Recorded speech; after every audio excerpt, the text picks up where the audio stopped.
What if I told you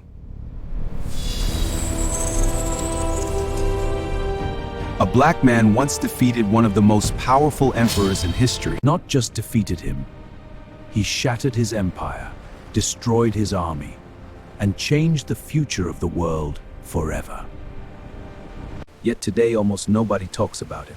His name was Toussaint Louverture, the man who led enslaved Africans to freedom and struck fear into Europe. This is not just history. This is a story they tried to bury. To understand Toussaint, we must go to the island of Haiti, then known as Saint-Domingue. In the 1700s, this small island was the richest colony in the world. Sugar, coffee, wealth. But that wealth came at a cost.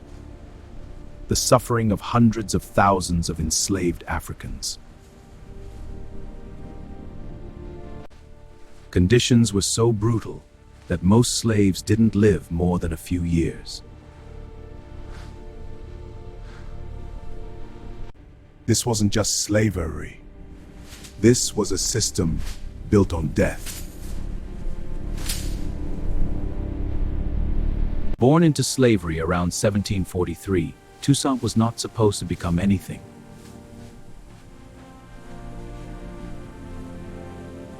But Toussaint was different. He taught himself to read, studied strategy, learned the politics of European empires. When revolution broke out in France during the French Revolution, chaos spread across Saint-Domingue, and Toussaint saw an opportunity.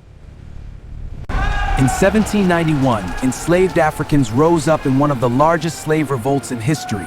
Toussaint didn't just join. He became its mastermind. Toussaint transformed a group of former slaves into a disciplined army.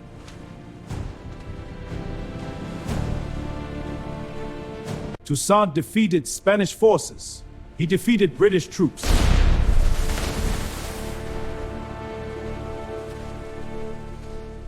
Yes, the same British Empire that ruled much of the world. But Toussaint's greatest challenge was yet to come. Napoleon Bonaparte. Napoleon wanted Saint-Domingue back, not just for power, but to restore slavery. So in 1802, he sent a massive army, over 20,000 soldiers, to crush Toussaint. It was supposed to be an easy victory. It was not. Toussaint used guerrilla warfare, intelligence, and deep knowledge of the land. The French army began to fall. Not just from battle, but from disease, resistance, and relentless attacks. But Toussaint's greatest strength was also his weakness.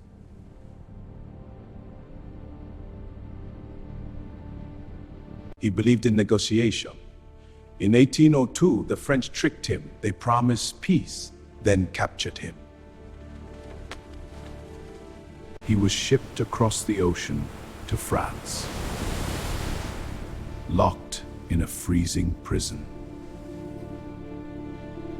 And in 1803, Toussaint Louverture died, alone.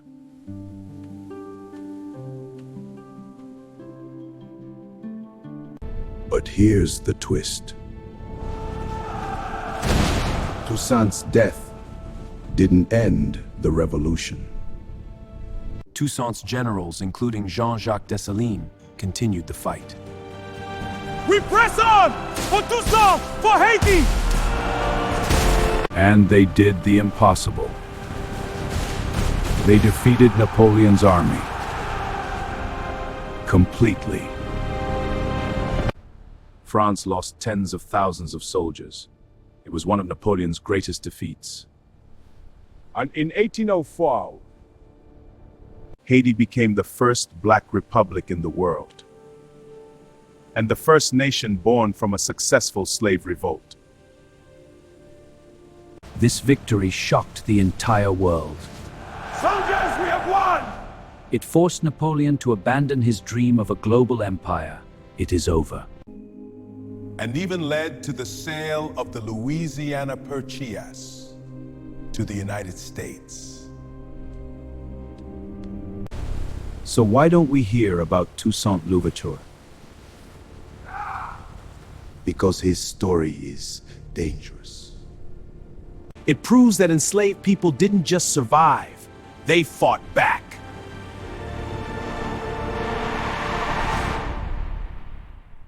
His victory inspired rebellions across the Americas. And terrified slave owners everywhere. History didn't forget Dembo. It buried.